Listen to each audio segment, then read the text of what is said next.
venues les femmes avec un grand couteau. Elle a bien cru qu'elle allait y laisser sa peau.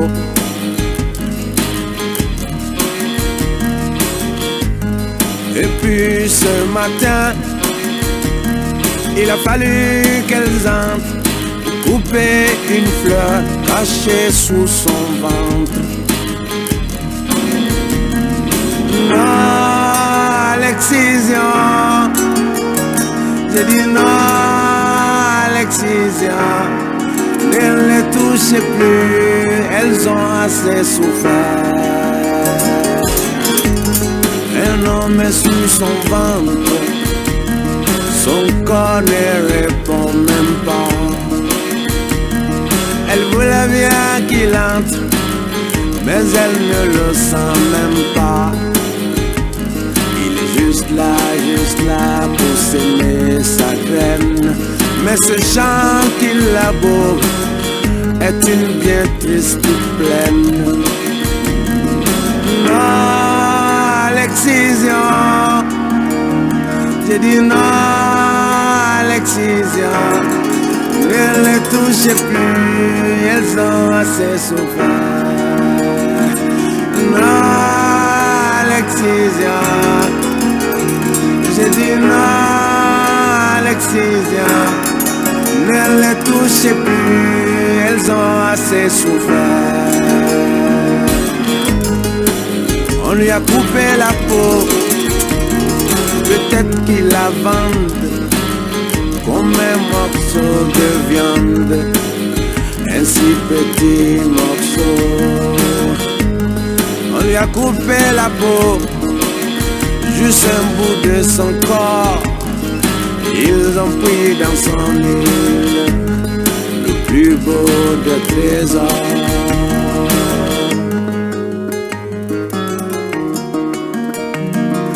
Non à l'excision, j'ai dit non à l'excision. Ne les touchez plus, elles ont assez souffert. Non à l'excision, j'ai dit non, non, non à l'excision. Ne les touchez plus, elles ont assez souffert. Non à l'excision, non à l'excision.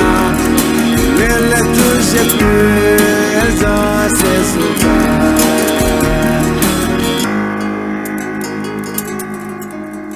Mesdames et messieurs, chers auditeurs, auditrices de la radio Passion Culturelle, bonsoir. Bienvenue dans votre émission Droits des femmes du samedi 6 février 2021. Ce soir, j'ai le plaisir de co-animer cette édition spéciale Droits des femmes en compagnie de Madame Fanta Bayo-Lévesque, qui est elle-même membre du mouvement mondial des femmes leaders panafricaines. C'est à l'occasion de la journée internationale de tolérance zéro à l'égard des mutilations génitales féminines que le mouvement mondial des femmes leaders panafricaines, ses associations partenaires et la radio Passion Culturelle organisent cette émission spéciale Droits des femmes. Chers auditeurs, nous avons pour ce jour comme panélistes des experts et spécialistes comme le docteur Gada Atem, fondatrice directrice de la Maison des femmes de Saint-Denis, gynécologue, obstétricienne, ainsi que le docteur Arnaud Seven, qui est dans la même équipe qu'elle. Il est sexologue, membre du conseil exécutif de la chaire UNESCO, santé, sexuelle et droits humains. Nous avons aussi le docteur Brigitte Robillard, qui est psychologue.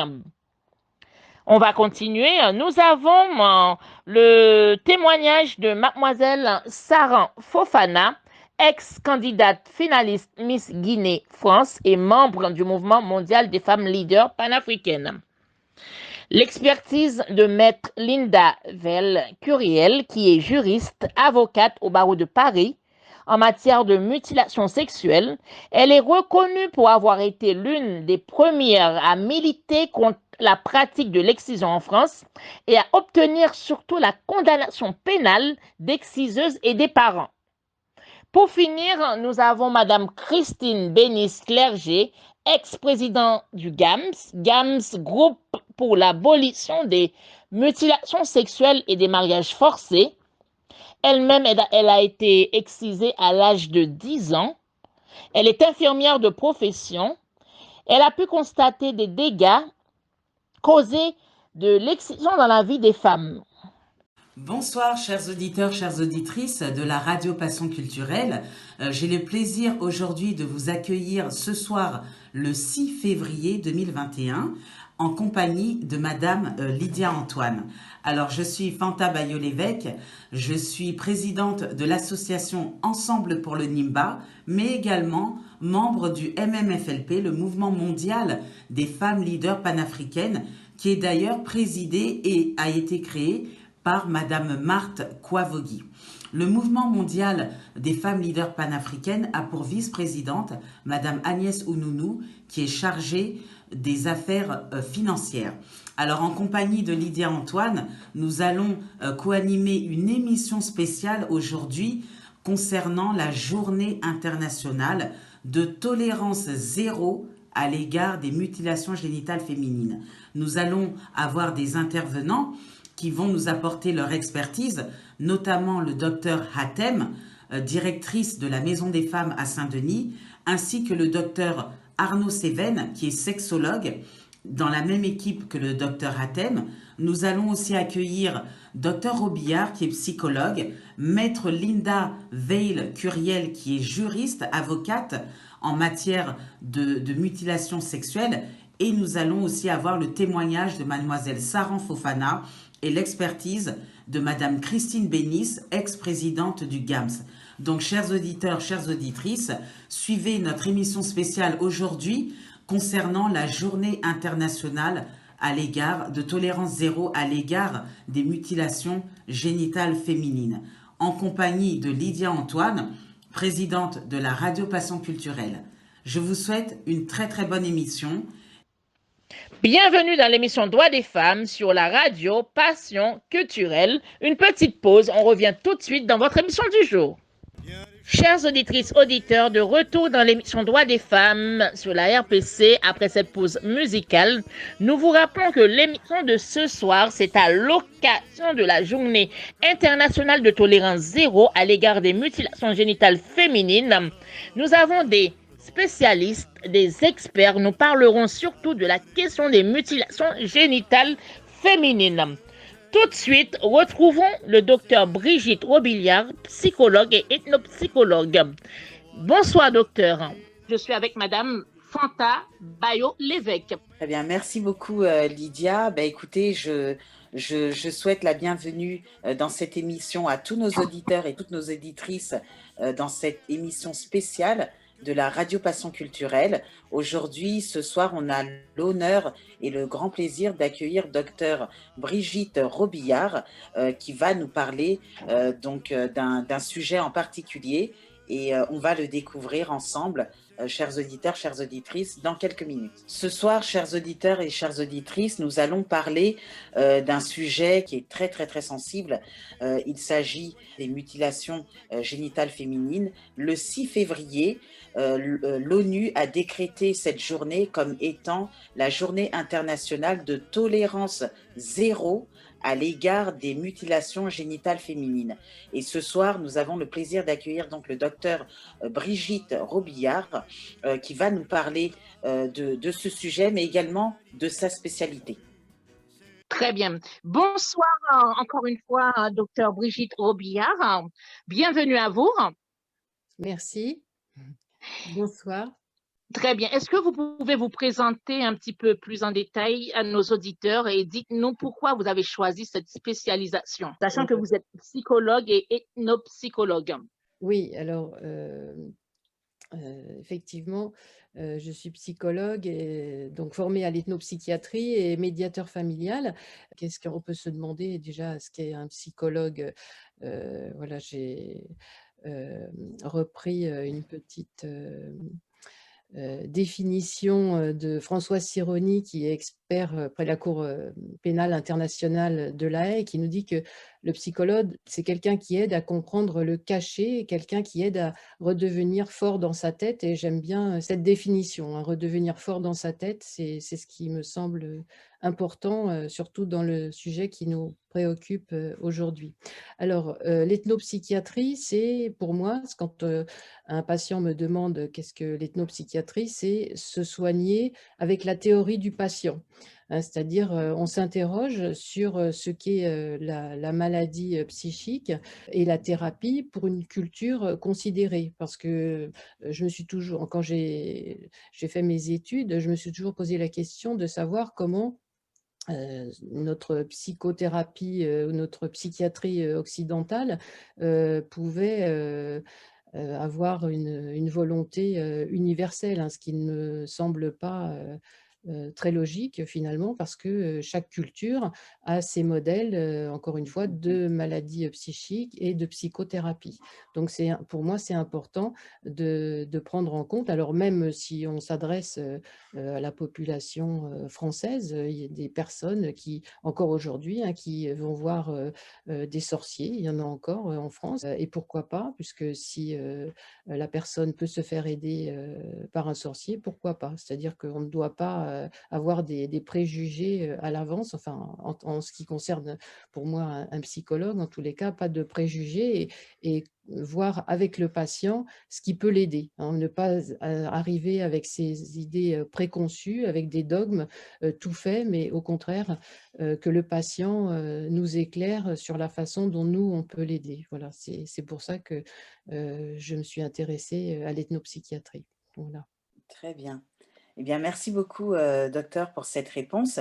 Alors, j'avais une autre question. J'aimerais savoir quelle est la différence entre l'ethnopsychiatrie, comme telle que vous l'avez décrite, et l'ethnopsychologie. Est-ce qu'il y a une nuance entre les deux? Non, il y a pas de nuance entre les 2, hein. On emploie les termes, ethnopsychologie, ethnopsychiatrie, voilà, parce que le psychiatre est un médecin, alors que le psychologue, pas fait d'études médicales et on ne tient pas d'ailleurs à rentrer, voilà, être considéré comme une profession, médicale, voilà. On reste une profession, des sciences sociales et non pas, médicale, voilà. D'accord, très bien. Merci beaucoup. Merci beaucoup. Docteur Brigitte Robillard, quels conseils pouvez-vous donner aux personnes victimes de violences? Justement, en excisant les femmes, on sait qu'on leur enlève un membre de leur corps. C'est pour cela, selon moi, c'est un crime contre l'humanité.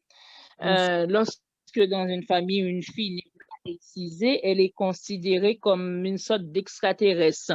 Mmh. Quelles sont les conséquences psychologiques que ça peut engendrer?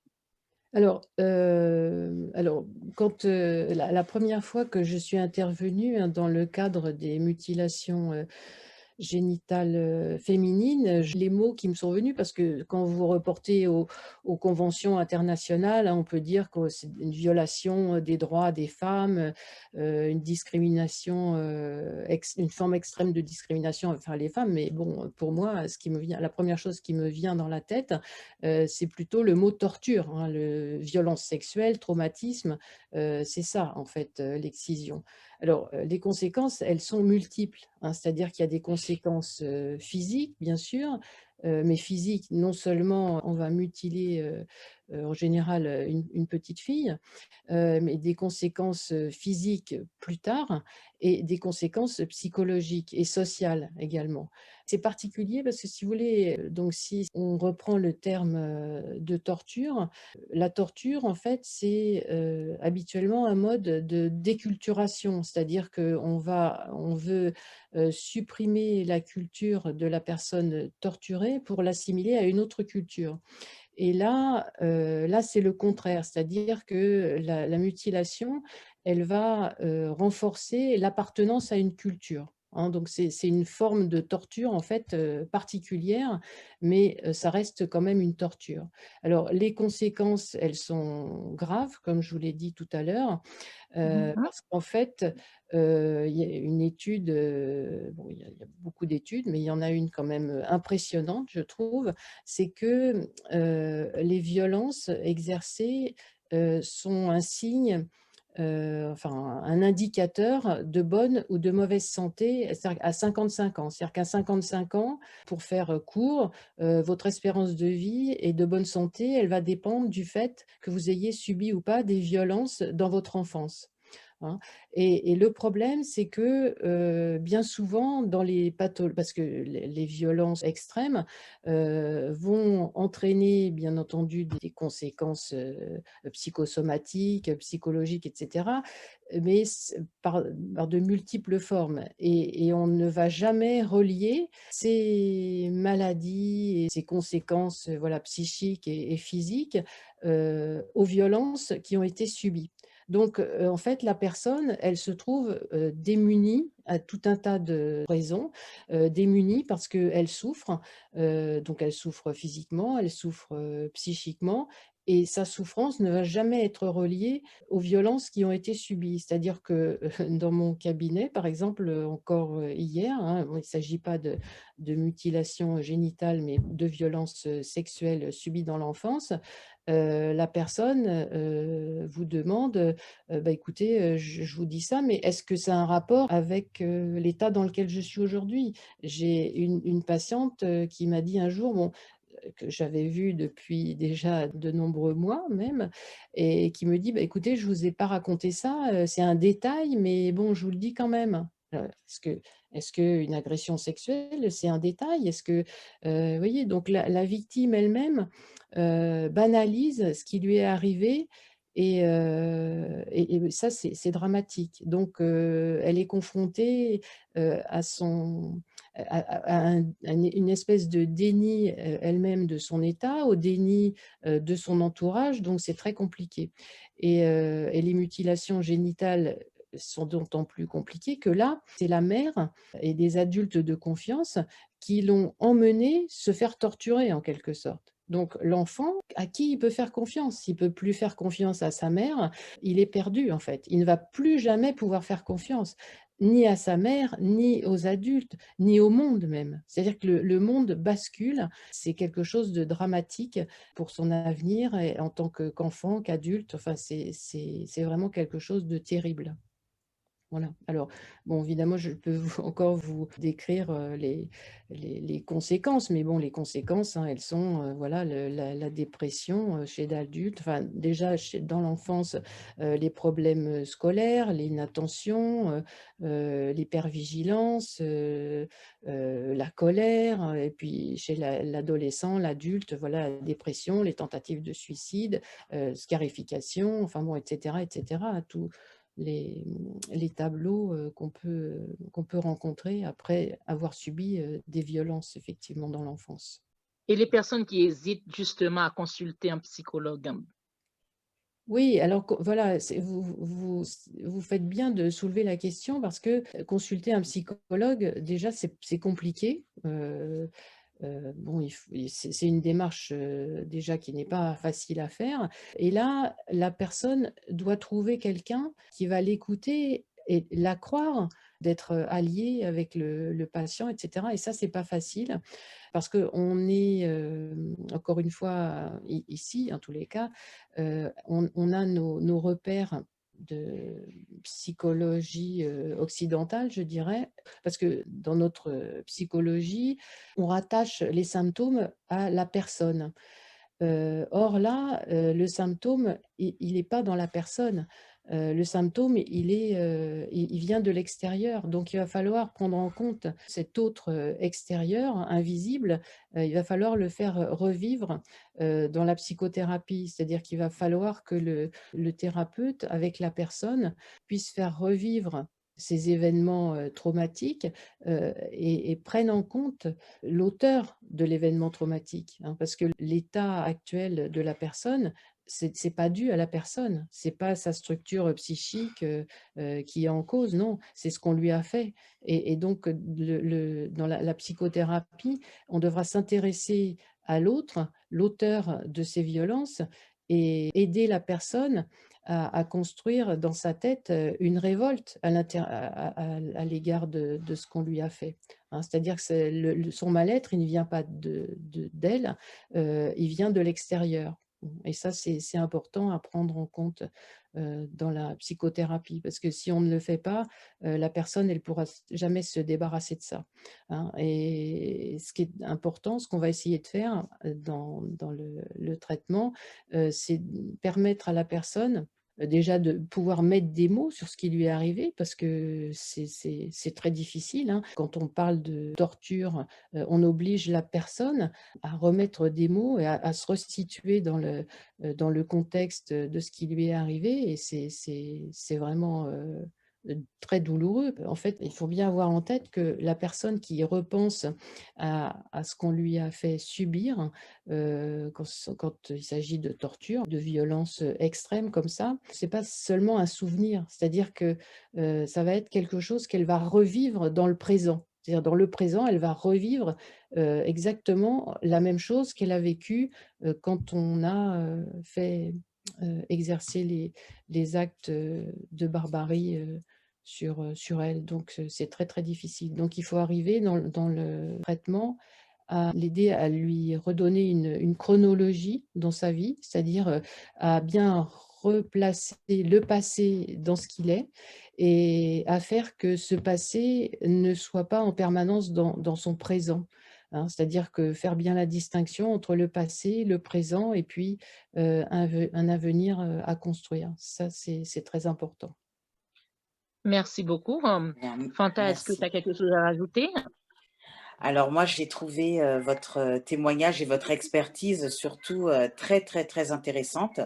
Et je pense que ça va aider beaucoup de femmes hein, qui sont dans ce cas-là. Mmh. Et donc les encourager en fait à consulter un psychologue hein, parce que c'est Mmh. vrai que on est face à un réel traumatisme qui a Bien, commencé depuis ce moment de torture exactement. jusqu'à la fin de notre vie. Oui, Donc merci beaucoup je pour t'en votre intervention. Ça a prie. été très très clair, très très bien expliqué Merci. et donc je vous en remercie. Bah, c'est moi qui vous remercie, et voilà et j'espère que voilà, on peut, aussi envisager d'autres, il y a des à part enfin aller dans des groupes de parole aussi, ça peut être, intéressant, voilà parce que c'est pas toujours facile de faire la démarche d'aller consulter, un thérapeute, hein, c'est vrai, mais voilà, il faut dédramatiser en tous les cas cette démarche et ne pas hésiter, à aller consulter quand même parce que effectivement, il faut, redonner de l'espoir et puis, réapprendre à vivre en fait, se réapproprier, sa propre vie. Merci beaucoup, docteur Robillard. Nous allons faire une petite pause et on revient tout de suite dans votre émission Droits des femmes sur la radio Passion culturelle. À tout de suite. Et puis ce matin, il a fallu qu'elles entrent couper une fleur cachée sous son ventre. Non à l'excision, j'ai dit non à l'excision. Ne les touchez plus, elles ont assez souffert. Un homme est sur son ventre, son corps ne répond même pas. Elle voulait bien qu'il entre, mais elle ne le sent même pas. De retour dans l'émission Droits des femmes sur la RPC Radio Passion culturelle, docteur Robillard, comment les intéressés peuvent procéder pour avoir accès à vos cartes? Bah, écoutez, vous pouvez, leur laisser mon adresse, email, Très bien. je répondrai, voilà, avec plaisir, à des questions éventuellement. Très bien. Merci beaucoup d'avoir accepté notre invitation à cette émission spéciale Droits des femmes. C'est Et on vous un dit à plaisir. bientôt pour Oui, à l'année prochaine. avec plaisir. Merci beaucoup Très de bien, nous merci de faire votre confiance. intervention. Merci beaucoup. Eh bien, chers auditeurs, chères auditrices, vous venez d'entendre l'intervention hein, du docteur Brigitte Robillard, qui est psychologue et ethnopsychologue. Donc, pour les personnes qui souffrent hein, de ce traumatisme dû aux mutilations génitales, on les encourage bien évidemment à aller consulter un psychologue pour leur permettre de réparer psychologiquement ce grand traumatisme. Mmh. Donc, je vous remercie encore une fois, docteur Robillard, et nous allons passer à la suite de cette émission spéciale.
De retour dans l'émission Droits des femmes sur la RPC Radio Passion Culturelle. Ce soir, nous avons le plaisir d'accueillir pour vous le docteur Ghada Hatem. Bienvenue à vous, docteur.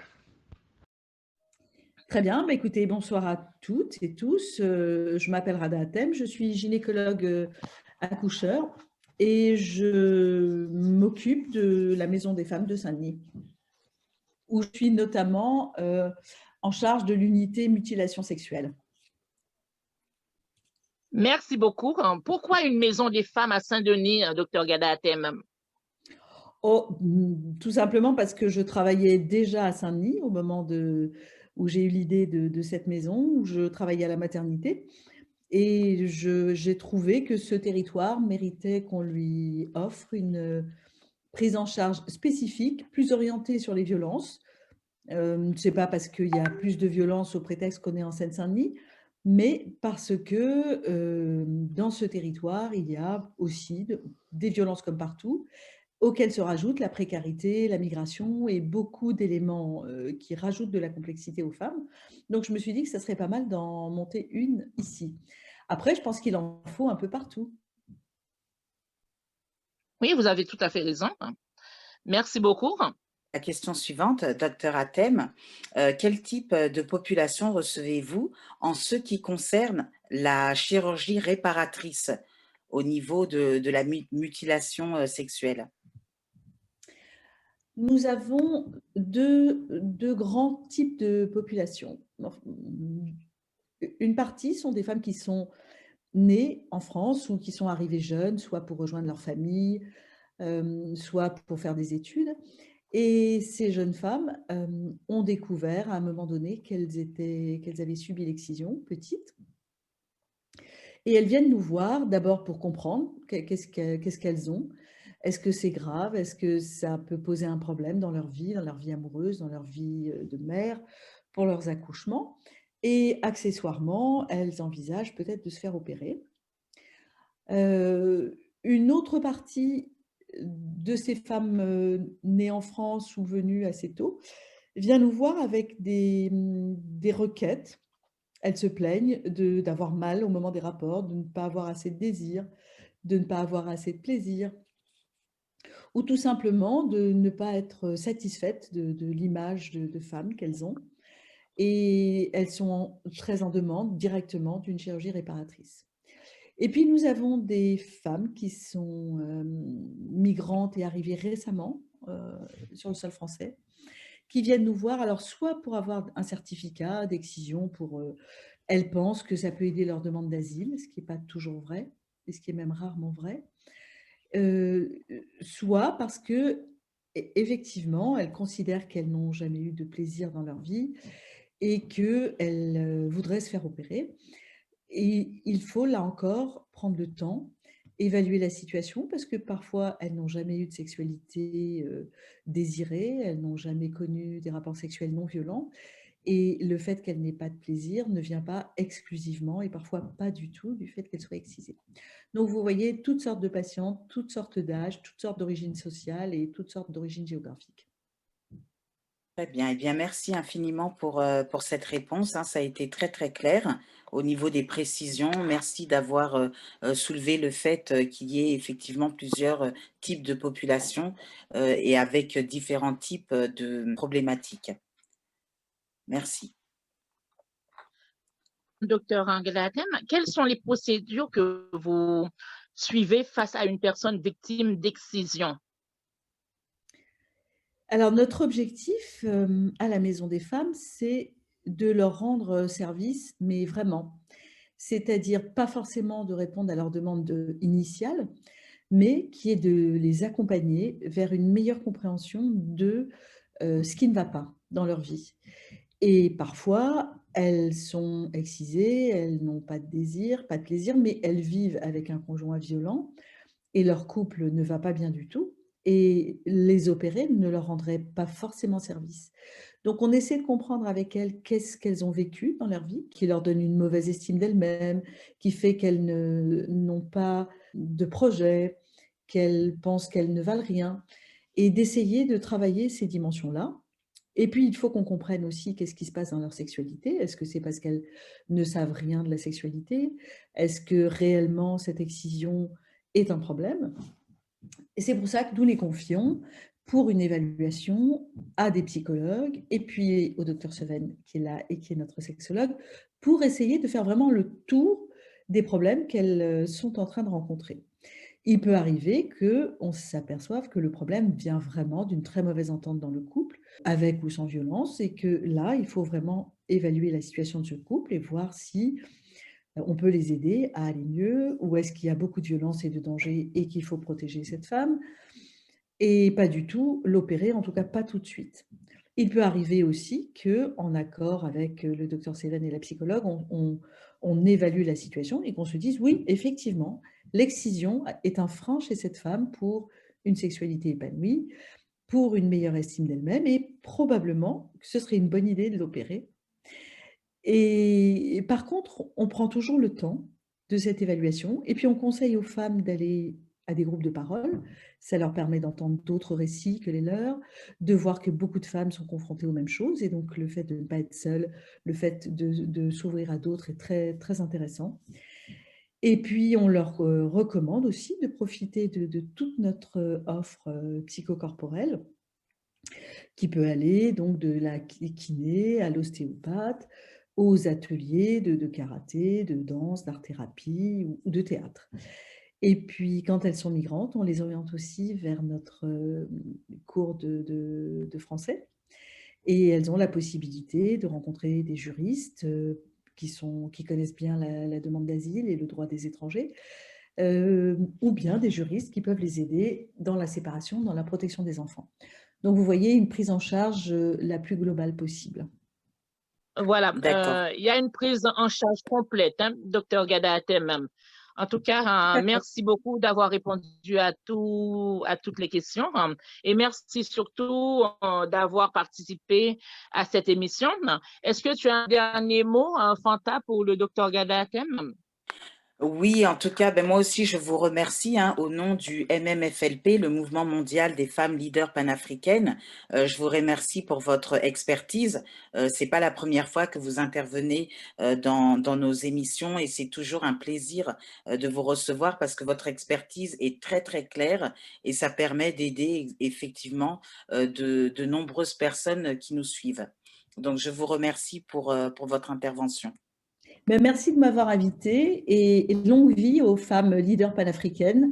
Je pense que le changement en Afrique viendra de vous et ne vous découragez pas. Merci Merci beaucoup d'avoir infiniment. participé à l'émission Droits des femmes sur la radio Passion culturelle. À bientôt. Merci.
Tout de suite, retrouvons le docteur Arnaud Seven, sexologue à la Maison des Femmes à Saint-Denis, membre du conseil exécutif de la chaire UNESCO Santé sexuelle et droits humains. Bonsoir, docteur Seven. Merci d'avoir accepté de participer à l'émission Droits des femmes ce soir. Est-ce que vous pouvez vous présenter aux auditeurs auditrices de l'émission Droits des femmes et de la radio Passion culturelle? Merci. Bien sûr. Alors, je suis le docteur Arnaud Seven. Je suis médecin sexologue j'exerce depuis une trentaine d'années. Je travaille donc à la Maison des Femmes où je m'occupe très particulièrement des femmes qui ont subi des mutilations sexuelles. Et je suis membre de la Société française de sexologie clinique et membre aussi d'une chaire UNESCO qui s'appelle Santé sexuelle et droits humains. Merci beaucoup. En tant que sexologue, quels sont vos champs d'intervention, docteur Seven? Le docteur Rada Hatem vous a décrit le parcours des femmes qui avaient subi des mutilations sexuelles et en fait, je m'inscris en second ou en troisième dans le parcours puisque le premier passage se fait auprès du chirurgien gynécologue qui va évaluer anatomiquement, on va dire, l'excision en elle-même, d'abord si elle a eu lieu ou pas, et puis ses éventuels retentissements anatomiques. Et ensuite, les femmes sont adressées soit à la psychologue, soit à moi, soit au sexologue ou à la sexologue s'il y en avait une, et où mon travail consiste à, dans un premier temps, d'évaluer s'il y a des troubles sexuels, ce qui n'est pas toujours évident parce qu'un certain nombre de femmes pensent que parce qu'elles sont excisées, elles ont obligatoirement, si je peux dire, des problèmes sexuels, ce qui n'est pas vrai. Il faut le savoir, il y a des femmes excisées qui ont une sexualité tout à fait normale, même si, par ailleurs, beaucoup de femmes excisées ont des difficultés sur le plan sexuel. Mais avoir une difficulté sur le plan sexuel ne veut pas dire que les problèmes sexuels soient liés à l'excision. Vous pouvez très bien avoir d'autres problématiques sexuelles que celles liées à l'excision, comme vous l'auriez dans un couple où il n'y a pas de mutilation sexuelle. Et donc, mon travail, c'est à la fois de rechercher des troubles sexuels, de vérifier éventuellement la fonctionnalité sexuelle d'une femme qui ne se serait jamais préoccupée de sa physiologie, de sa capacité à avoir du plaisir, à pouvoir avoir une excitation sexuelle, et de faire le lien éventuel entre les troubles sexuels et l'excision ou avec un autre problème sexuel. Merci beaucoup pour votre réponse. Alors, si je comprends bien, d'après ce que vous avez expliqué, donc il n'y a pas forcément de troubles sexuels de la part d'une femme si elle a été excisée. C'est bien ça? Tout à fait. D'accord. Tout à fait, c'est très important de le souligner malgré tout, parce qu'il y a des femmes qui pensent que l'accès à la sexualité est impossible, systématiquement impossible, puisqu'elles ont été excisées, ce qui n'est pas vrai en réalité. Il y a des femmes qui ont tout à fait la possibilité d'avoir une sexualité normale, même si beaucoup de femmes vont avoir des complications liées à l'excision. Oui, est-ce que ce ne serait pas lié, enfin les troubles sexuels ne seraient-ils pas liés au type de mutilation que la femme aurait subi?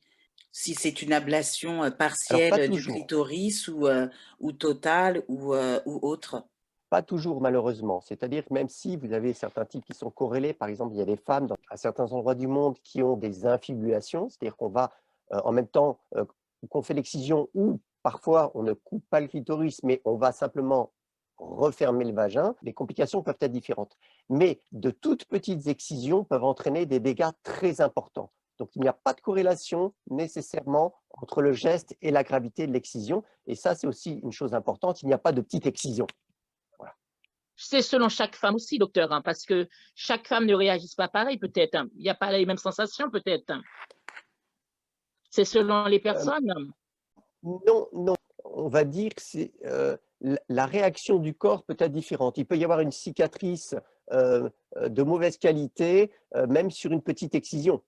Et cette cicatrice peut entraîner des problèmes de nerfs, il peut y avoir une infection, il peut y avoir une fistule. Il faut savoir que la partie clitoris qu'on coupe est tout près d'un paquet vasculo-nerveux, c'est-à-dire de nerfs et d'artères qui très rapidement peuvent être lésés, éventuellement s'infecter, parce qu'en plus, ce sont des décisions qui sont souvent faites dans des mauvaises conditions. Et donc, les conséquences qui peuvent en découler, même sur un petit geste, sur quelque chose qui est très fragile, risque d'entraîner des conséquences graves.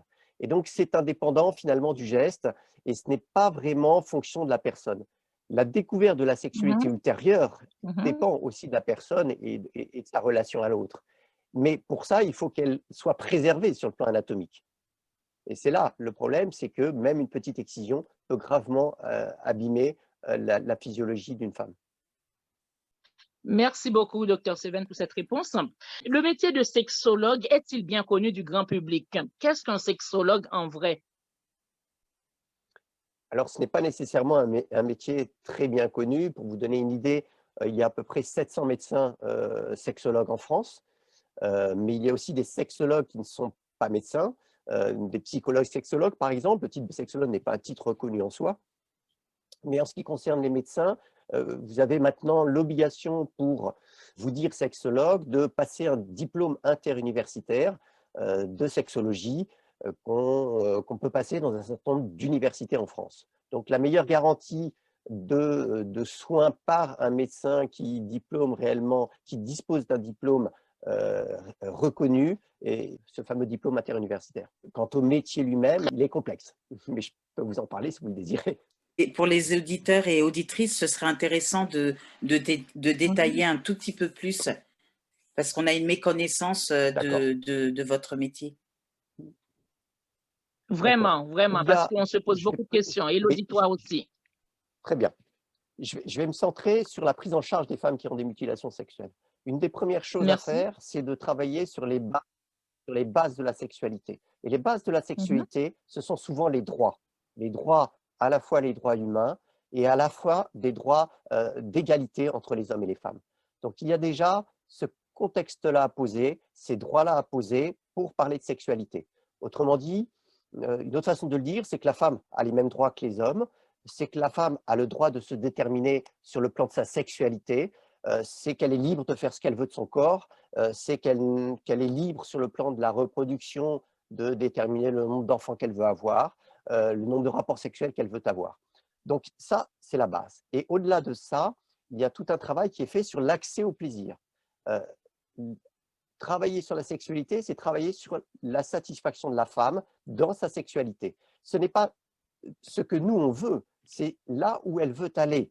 Et ça, c'est très important à dire. Il ne s'agit pas de la normer et de lui dire, voilà, nous, on aime, pour nous, la bonne sexualité, c'est celle-là, mais c'est plutôt de l'accompagner là où elle a envie d'aller pour se sentir satisfaite dans sa sexualité.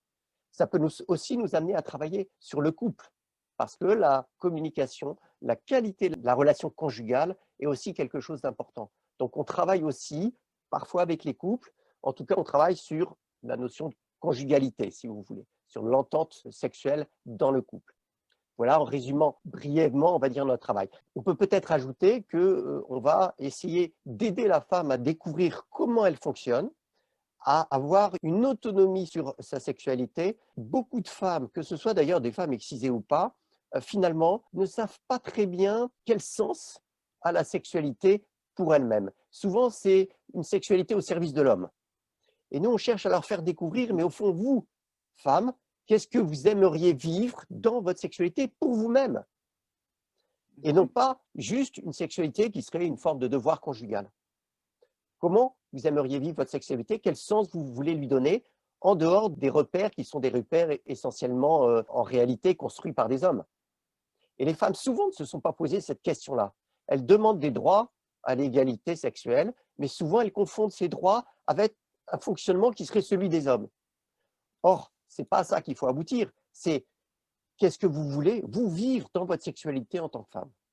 Et on les accompagne dans cette démarche-là pour qu'elles trouvent elles-mêmes le sens qu'elles veulent donner à leur sexualité et comment réussir à en être satisfaites. Merci beaucoup, docteur Seven. Merci surtout d'avoir donné toutes ces informations à nos auditeurs et auditrices de l'émission Droits des femmes. Et surtout, merci d'avoir participé à cette émission spéciale.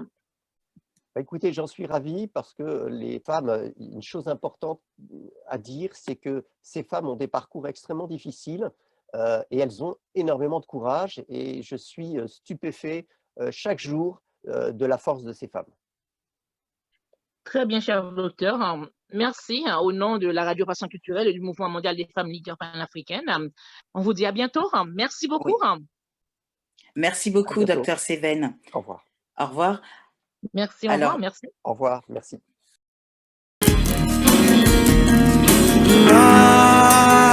l'excision.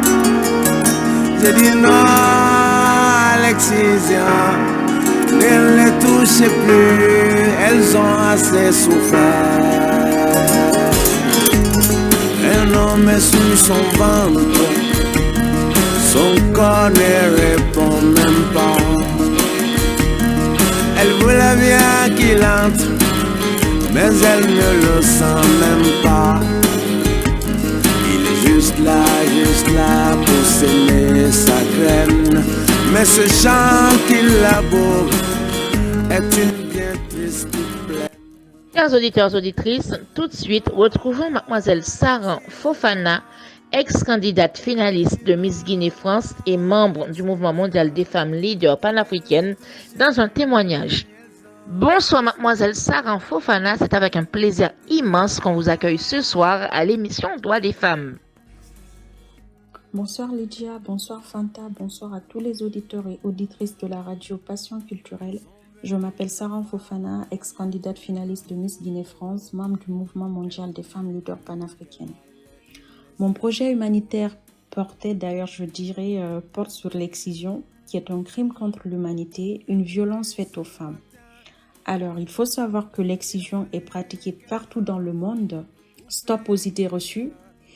L'excision n'est pas pratiquée uniquement qu'en Afrique, c'est pratiqué en Colombie, l'Indonésie, l'Australie. Les femmes sont mutilées sur les 5 continents. C'est une pratique qui est antérieure aux religions, c'est une tradition animiste. Encore un autre fait qui permet de déconstruire les idées reçues.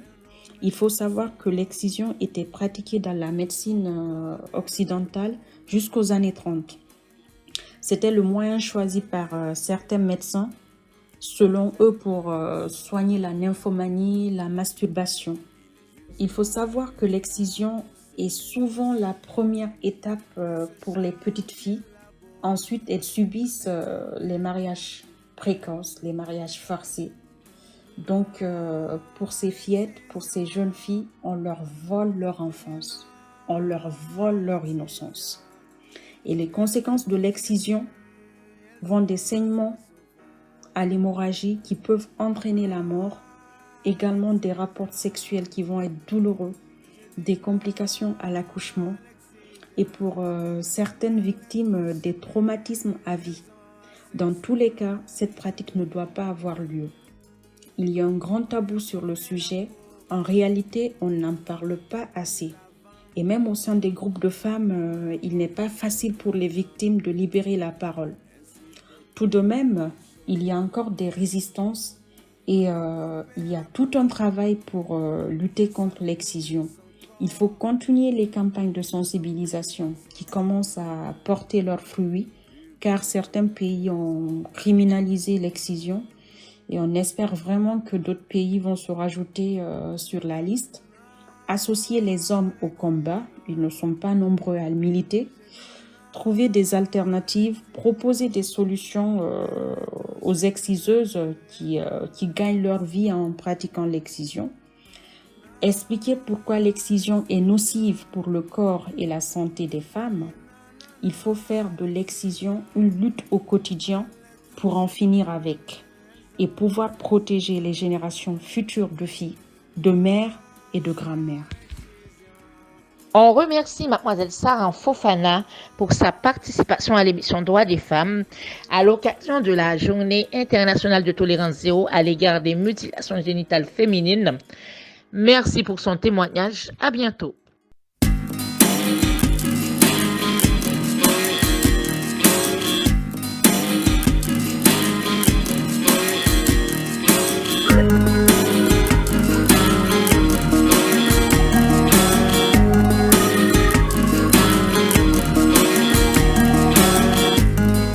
Sont venues les femmes avec un grand couteau.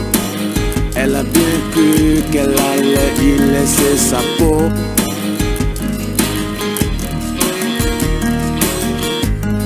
Et puis ce matin, il a fallu qu'elles entrent pour couper une fleur cachée sous Retrouvons tout de suite Maître Linda Vell-Curiel, qui est juriste, avocate au barreau de Paris en matière de mutilation sexuelle. Elle est reconnue pour avoir été l'une des premières à militer contre la pratique de l'excision en France et à obtenir la condamnation pénale d'exciseuses et des parents.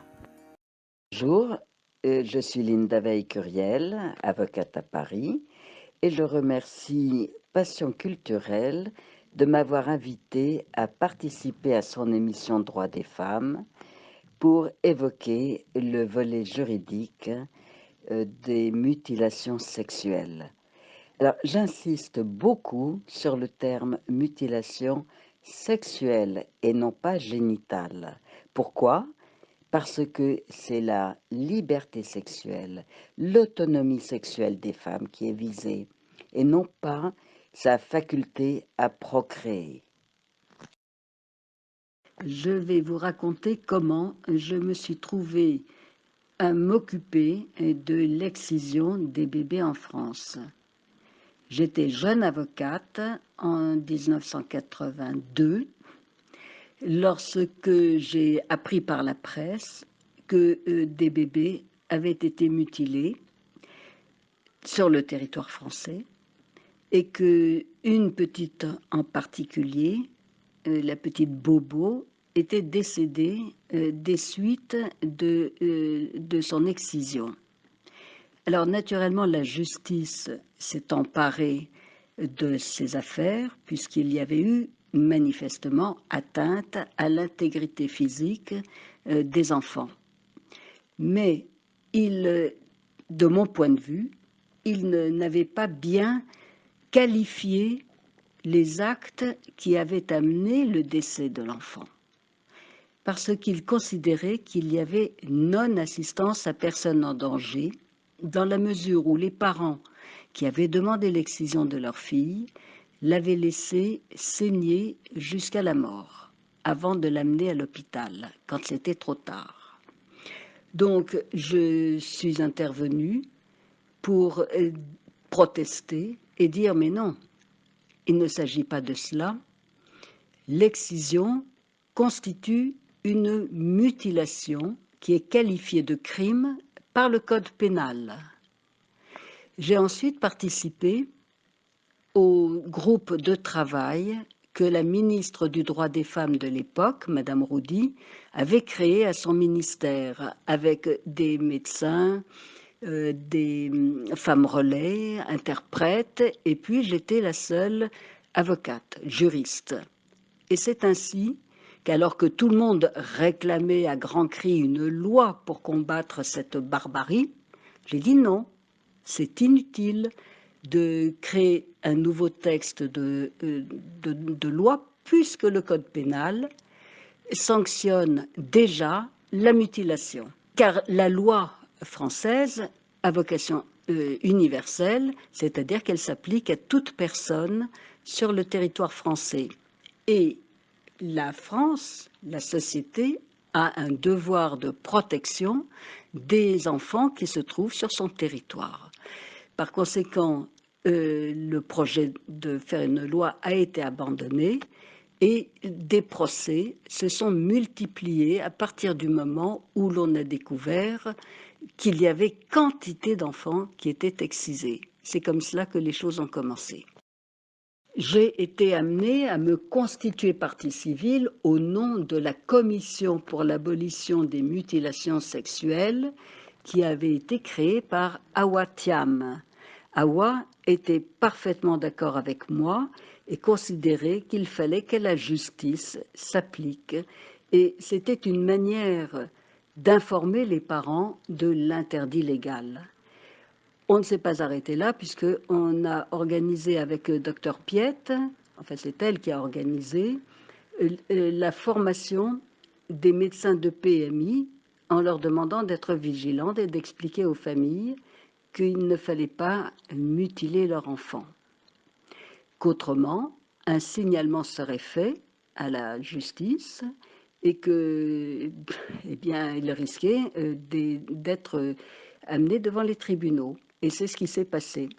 Donc, en plusieurs années, j'ai plaidé environ 40 dossiers devant la cour d'assises. Plus d'une centaine de parents ont été impliqués et les affaires, petit à petit, se sont taries, si je puis dire, car les parents ont adopté une autre stratégie, celle d'envoyer les enfants être excisés en Afrique, de sorte qu'ils pensaient échapper à la condamnation française. Mais là, on a réellement fait une loi qui étendait la protection de la loi française aux enfants qui, sans être françaises encore, avaient vocation à l'être, mais résidaient en France, ce qui est le cas des enfants qui sont sous la garde de leurs parents. Et donc, on a pu poursuivre là aussi les parents récalcitrants qui ont refusé d'admettre que l'excision, c'était une mutilation et que ça portait préjudice à leur enfant. Je puis ajouter que j'ai eu une grande satisfaction il y a quelques semaines lorsqu'une jeune femme m'a fait savoir que grâce à l'action que j'avais menée devant les tribunaux et ailleurs, naturellement, dans la société, eh bien, ses parents, ayant été avertis, ont renoncé à son excision. Et vous n'imaginez pas le plaisir que cela fait d'avoir contribué à maintenir intacte une jeune femme qui, elle-même, à son tour, maintiendra intacts ses enfants, j'en suis certaine.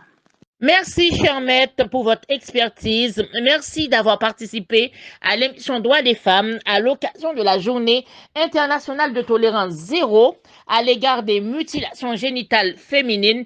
Merci pour toutes ces informations si riches que vous avez données aux auditeurs et auditrices de l'émission Droits des femmes et de la radio Passion culturelle. À bientôt. Agit pas mal en action avec d'autres associations.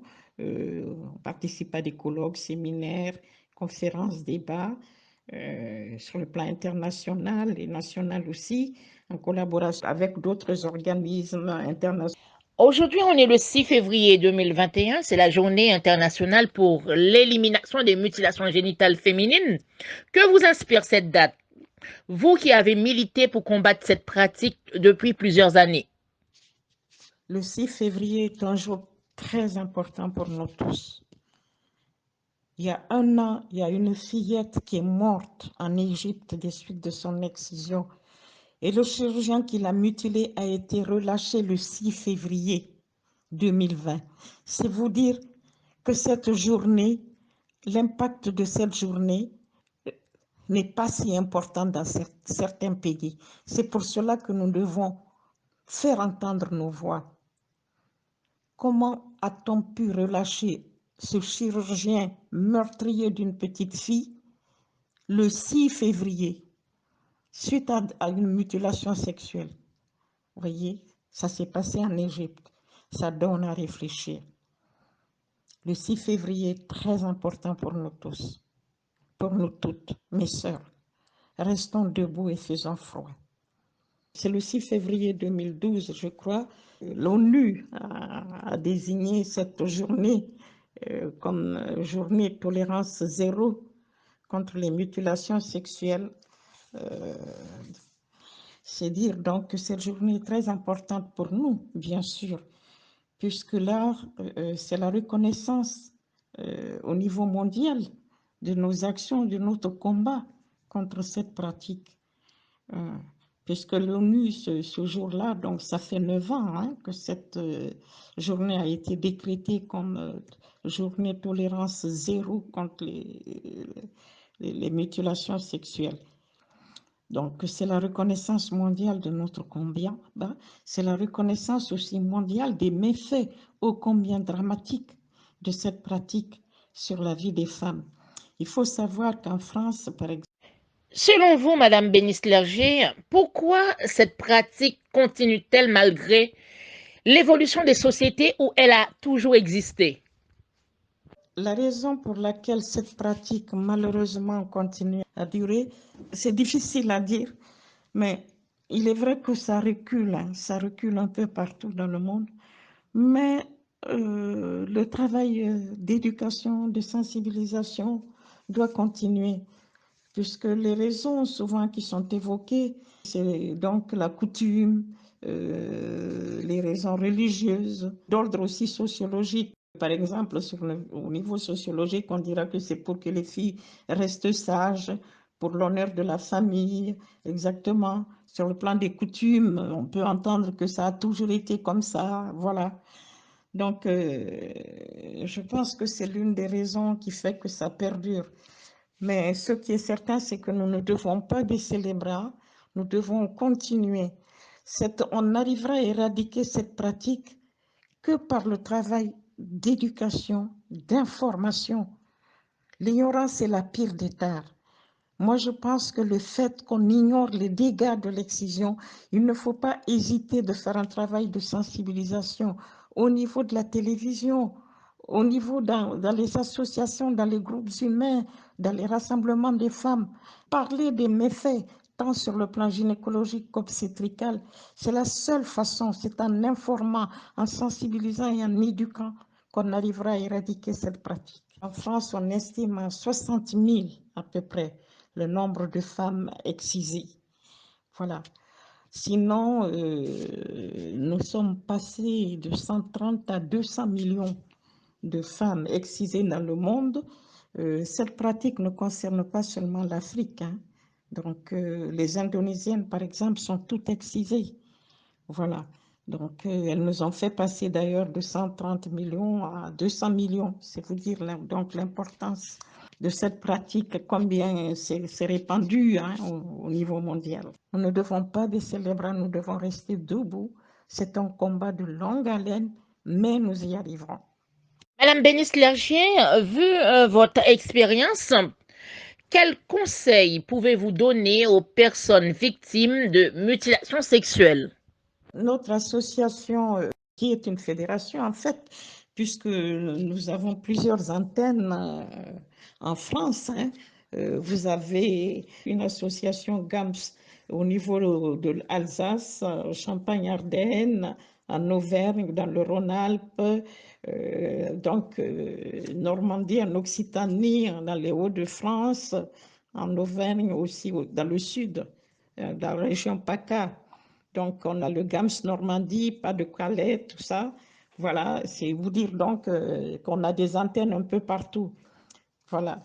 Il faut savoir que moi, j'encourage les femmes à ne pas baisser les bras et à ne pas se décourager. Quelle que soit la mutilation qu'elles ont subie, il faut que les femmes sachent, il faut que les jeunes filles, les femmes qui m'écoutent, sachent qu'elles ne sont pas seules. Partout en France, il y a des centres d'écoute, d'éducation. On peut les écouter partout. Que vous prenez la région parisienne où on a plusieurs hôpitaux, plusieurs endroits où on peut les écouter et les aider, dans les Yvelines, dans les Hauts-de-Seine, hein, partout, Seine-Saint-Denis, dans le Val-de-Marne, partout, il y a des médecins qui écoutent et qui aident. Donc, ne pas hésiter à voir un sexologue, ne pas hésiter à se confier dans les groupes, dans les associations comme le GAMS, Excision Parlons-en. Il y a pas mal de femmes qui sont là, qui peuvent vous écouter, vous diriger, vous orienter. Parce que bien souvent, on a besoin d'un psychologue, on a besoin d'un sexologue, on a besoin aussi d'une écoute attentive de quelqu'un. Voilà. Le docteur Pierre Folders a créé donc une méthode de réparation. Donc, on peut vous réparer, on peut vous écouter. Il faut vous dire que votre corps vous appartient et que vous pouvez de nouveau connaître le plaisir et la joie d'aimer. Il faut que votre désir fort de réparation soit là. Donc, moi, je vous invite à ne jamais baisser les bras, à rester debout et à ne pas hésiter à nous contacter, que ce soit le GAMS, même moi-même, je suis à l'écoute de tous ceux qui voudront venir vers moi. Ne baissez pas les bras, ne vous laissez pas décourager, mes sœurs. Nous devons rester debout et faire front et nous battre jusqu'à notre dernier souffle pour mettre fin à cette pratique qui détruit nos corps et nos vies. Merci beaucoup, Madame Christine Bénis-Clerget, d'avoir donné toutes ces informations si riches aux auditeurs et auditrices de l'émission Droits des femmes de la radio Passion culturelle à l'occasion de la Journée internationale de tolérance zéro à l'égard des mutilations génitales féminines. Merci pour votre expertise. À bientôt. Nous arrivons au terme de notre émission spéciale consacrée à la Journée internationale de l'élimination des mutilations génitales féminines. Je laisse la parole à Madame Agnès Ounounounou, qui est la vice-présidente du Mouvement mondial des femmes leaders panafricaines, chargée des finances, pour le mot de la fin. Bonsoir Madame Agnès Ounounounou, bienvenue à vous. Bonsoir Lydia, bonsoir et bienvenue chers auditeurs, chères auditrices. Merci à la radio Passion culturelle de m'accueillir. Je suis Madame Agnès Ounounounou, vice-présidente du Mouvement mondial des femmes leaders panafricaines, présidé et fondé par Madame Marthe Kwavogui. Au nom du Mouvement mondial des femmes leaders panafricaines, je remercie les intervenants qui nous ont fortement éclairés sur la question des mutilations génitales féminines. Je remercie aussi nos partenaires sans qui nous n'aurons pas pu organiser cette magnifique émission spéciale. Les objectifs du Mouvement mondial des femmes leaders panafricaines en matière de lutte contre les violences faites aux femmes sont d'informer et de sensibiliser l'opinion publique par tous les canaux de communication possibles sur les méfaits de ces fléaux et sollicitant l'appui des organisations internationales telles que l'UNICEF, ONU Femmes, l'Union africaine, Union européenne, UNESCO, dans le cadre de la pérennisation de nos actions sur le terrain à travers le monde. Nous continuerons à mener ce combat contre cette pratique inhumaine et contre toute violence faite aux femmes. Je vous remercie et vous souhaite une excellente soirée.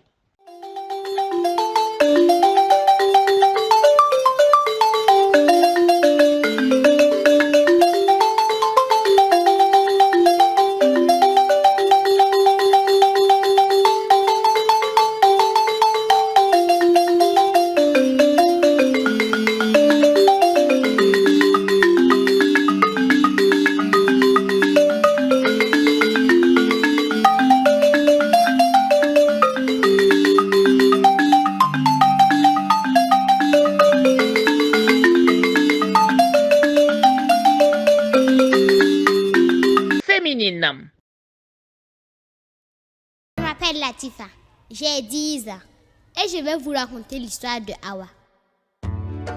Awa a 7 ans. J'ai choisi Awa, mais c'est aussi l'histoire de Raïma, de Bintou ou de Limata. Awa est une petite fille presque parfaite, intelligente, jolie, coquette, qui aime bien faire la fête. À l'école, elle est la première. Et à la maison, elle n'est pas la dernière quand il faut aider maman à préparer, à nettoyer ou à laver. Un soir, sa mère lui a dit qu'elle devait voyager. Aller dans un village, rencontrer des étrangers, connaître une nouvelle tante d'une branche de la famille éloignée. Awa était très contente de toutes ces nouveautés. Un jour, Awa n'a pas compris pourquoi elle avait eu double ration de riz. Sa mère l'a serrée dans ses bras, elle l'a embrassée et elles sont sorties. Ensemble, elles ont marché. Elles parlaient, elles riaient, mais plus loin, une vieille femme était là qui les attendait.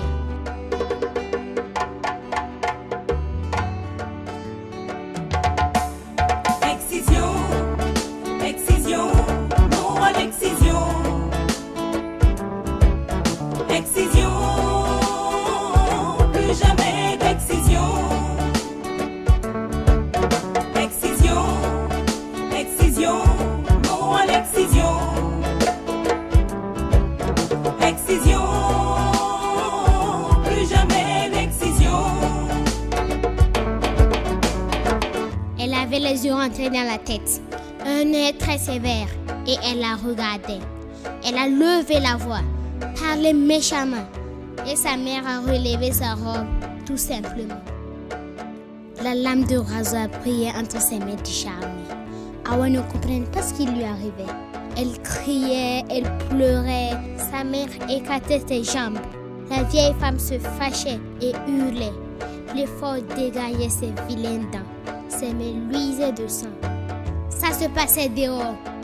Une fois fini, les femmes sont parties, l'ont laissé seul, abandonné à son triste sort. Affolée, dans le vent, le corps meurtri. Cette femme-là est Rosalie du sorcier. Lui a fait penser au dessin animé qu'elle regardait souvent à la télé. Ici aussi, les princesses ont des ennuis. Aurore se pique le doigt et s'endort dans la nuit. Mais dans les films de Walt Disney, il y a toujours un prince pour venir les sauver. Awa est toute seule, elle, et personne ne veut venir l'aider. Excision, excision, non à l'excision. Excision, plus jamais d'excision. Excision, excision, non à l'excision. Excision, plus jamais d'excision. Son clitoris, ses lèvres et sa vulve ont été retirés.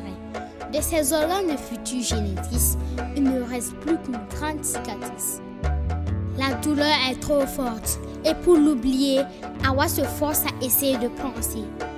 Un soir, quand ses parents croyaient qu'elle dormait, elle avait entendu les grands qui parlaient. Ils disaient qu'une fille qui n'est pas excisée n'est pas propre, qu'il faut tout retirer pour garder sa virginité, que si on ne fait pas ça, elle ne pourra pas se marier, qu'elle sera bannie du village et mise au rang de prostituée. Elle avait beaucoup réfléchi, mais n'avait pas compris. Maintenant, elle savait. Chers Elle auditeurs, comprenait chères ce qu'on lui auditrices, avait fait. je vous remercie de Mais votre pourquoi tant de participation violence? ce soir 7 à ans, l'émission c'est le Droits temps des de femmes de la l'innocence, Radio Passion pas le temps de Culturelle. la souffrance. Merci à Lydia Antoine, présidente, qui a co-animé cette La émission douleur ce soir avec s'estompait. moi, ainsi Elle se qu'à sentait Wilson flotter. pour son travail La au niveau de la sensation presque technique. agréable de En tant que liquide chaud présidente de l'association doucement Ensemble pour le Nimba Mais et membre du malheureusement pour MMFLP, elle, le c'était son mouvement sang mondial des qui se femmes leaders vidait. panafricaines, je suis Elle se responsable tapait les de la yeux, elle communication et regardait de les l'organisation Ses et paupières je tiens à devenaient remercier lourdes. tout Elle avait particulièrement envie de dormir. Madame Marthe Et calmement, Dédé elle Kwavogi, n'a pas senti sa vie présidente partir. de l'association Omega et présidente et Awa fondatrice avait 7 ans du quand elle nous a MMFLP, quittés. grâce à Mmh. qui cette émission Seule, spéciale au pied d'un sur rocher. la radio Passion Culturelle Les Droits jeunes des femmes a pu avoir lieu ce soir.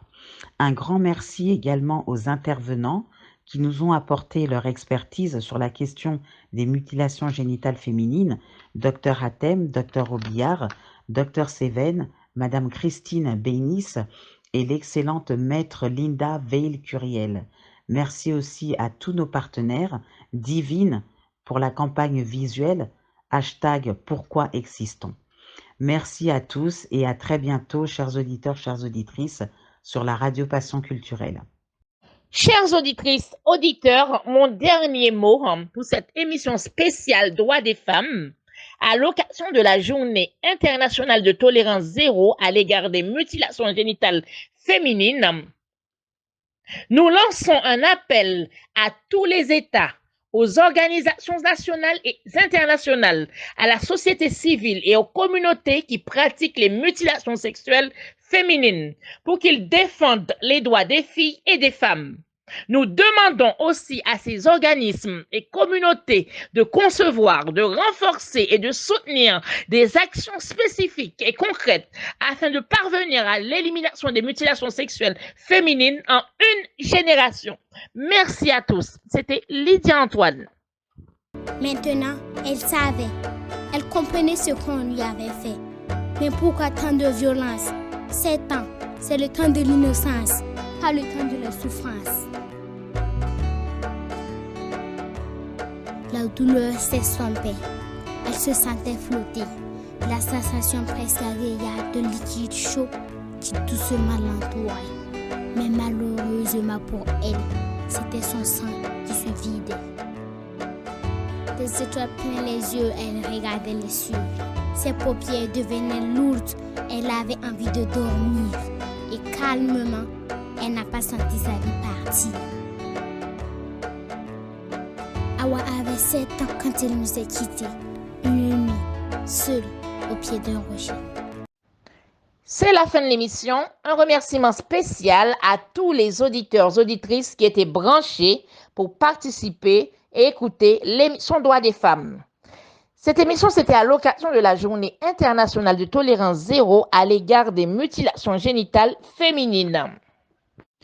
Un grand merci à tous nos invités du jour qui nous ont fait l'honneur de participer à cette émission spéciale Droits des femmes, qui nous ont apporté leur expertise sur la question des mutilations génitales féminines.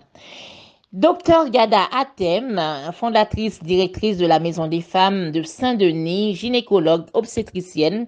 Le docteur Arnaud Seven, sexologue à la Maison des femmes à Saint-Denis, membre du conseil exécutif de la chaire UNESCO, santé, sexuelle et droits humains. Docteur Brigitte Robiliard, psychologue, Maître Linda Veil-Curiel, qui est juriste, avocate au barreau de Paris en matière de mutilation sexuelle. Elle est reconnue pour avoir été l'une des premières à militer contre la pratique de l'excision en France et à obtenir la condamnation pénale d'exciseuses et des parents. Mademoiselle Sarah Fofana, ex-candidate finaliste Miss Guinée-France et membre du mouvement mondial des femmes leaders panafricaines. Madame Christine Bénis-Clerget, ex-présidente du GAMS. GAMS, c'est le groupe pour l'abolition des mutilations sexuelles et des mariages forcés.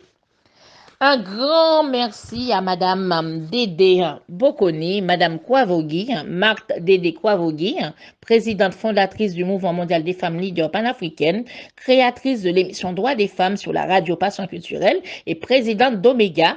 Merci pour cette belle initiative. Merci aussi à tous nos partenaires, spécialement Divine pour sa campagne visuelle.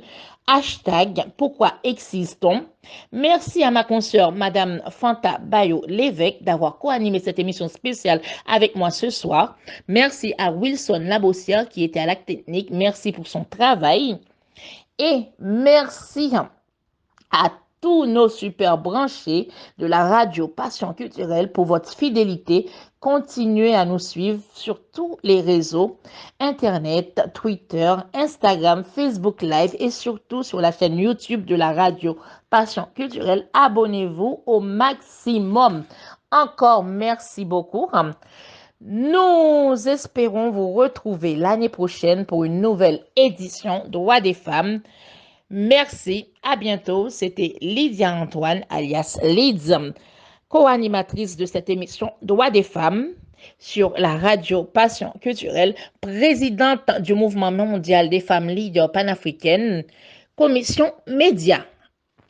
Un dernier rappel, pour participer dans cette émission ou pour passer dans une émission de la radio RPC, vous pouvez rentrer en contact avec nous via ces coordonnées par email contact@larpcplus.online, par WhatsApp de la radio qui est le +33 si vous appelez de l'étranger, sinon vous composez le 07 81 28 31 76 ou par le site internet de la radio qui est le www.larpcplus.online, par Facebook en tapant Radio Passion culturelle ou passez nous voir directement dans notre studio qui se trouve au 141 avenue de Verdun à Issy-les-Moulineaux.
les femmes avec un grand couteau.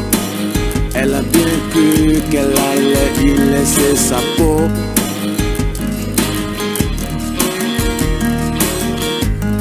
Et puis ce matin, il a fallu qu'elles entrent pour couper une fleur cachée sous son ventre. Non à l'excision, j'ai dit non à l'excision. Ne les touchez plus, elles ont assez souffert. Un homme est sur son ventre, son corps ne répond même pas. Elle voulait bien qu'il entre, mais elle ne le sent même pas. Il est juste là pour s'aimer sa graine. Mais ce chant qu'il laboure est une bien triste plaine. Non à l'excision, j'ai dit non à l'excision. Ne les touchez plus, elles ont assez souffert. Non à l'excision, j'ai dit non à l'excision. Ne les touchez plus, elles ont assez souffert. On lui a coupé la peau, peut-être qu'il la vende comme un morceau de viande, un si petit morceau. On lui a coupé la peau, juste un bout de son corps. Ils ont pris dans son île le plus beau de trésors.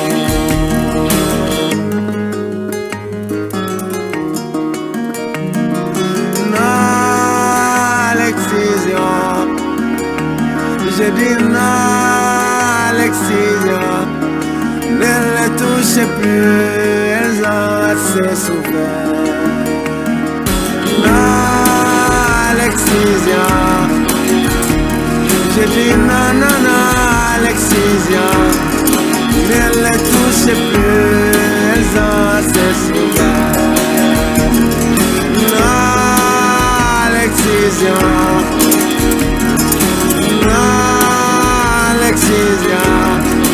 Ne les touchez plus, elles ont assez souffert.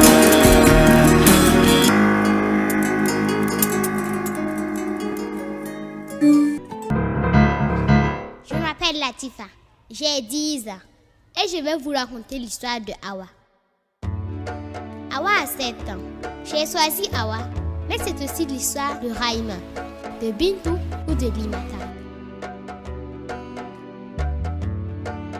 Awa est une petite fille presque parfaite, intelligente, jolie, coquette, qui aime bien faire la fête.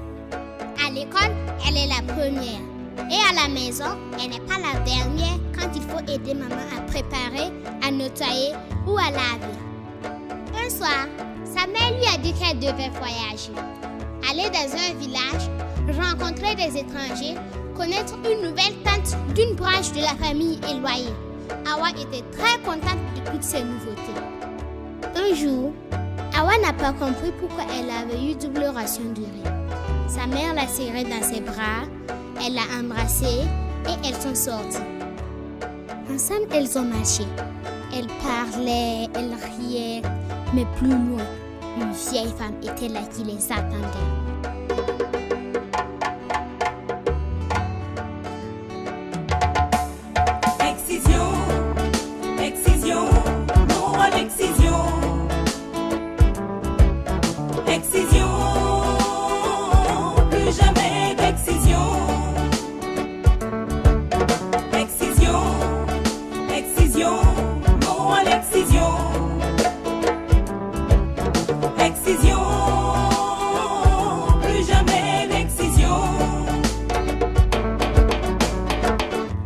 Les yeux rentrés dans la tête, un œil très sévère, et elle la regardait.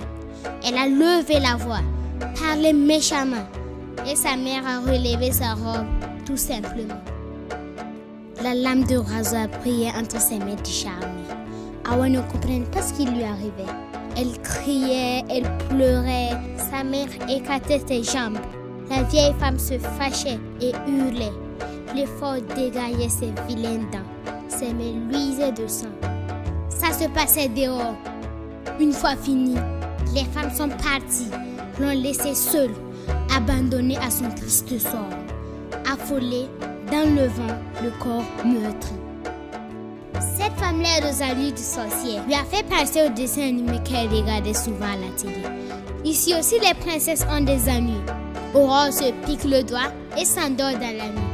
Mais dans les films de Walt Disney, il y a toujours un prince pour venir les sauver. Awa est toute seule, elle, et personne ne veut venir l'aider. Excision, excision, non à l'excision. Excision, plus jamais d'excision.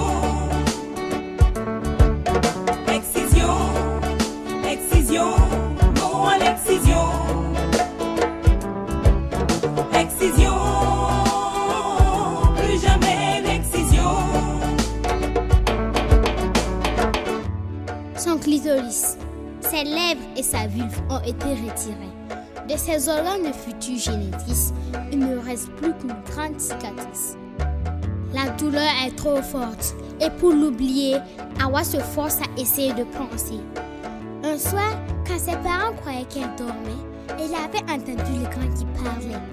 Ils disaient qu'une fille qui n'est pas excisée n'est pas propre, qu'il faut tout retirer pour garder sa virginité, que si on ne fait pas ça, elle ne pourra pas se marier, qu'elle sera bannie du village et mise au rang de prostituée. Elle avait beaucoup réfléchi, mais n'avait pas compris. Maintenant, elle savait. Elle comprenait ce qu'on lui avait fait. Mais pourquoi tant de violence? 7 ans, c'est le temps de l'innocence, pas le temps de la souffrance. La douleur s'estompait. Elle se sentait flotter. La sensation presque agréable de liquide chaud qui doucement l'entourait. Mais malheureusement pour elle, c'était son sang qui se vidait. Des étoiles plein les yeux, elle regardait les cieux. Ses paupières devenaient lourdes, elle avait envie de dormir. Et calmement, elle n'a pas senti sa vie partir. Awa avait 7 ans quand elle nous a quittés. Une nuit, seule, au pied d'un rocher. Les gens diront que c'est la fatalité, que c'est Dieu qui a décidé de la rappeler. Mais c'est loin d'être la vérité. En décidant de la faire exciser, c'est sa mère, son père ou une tante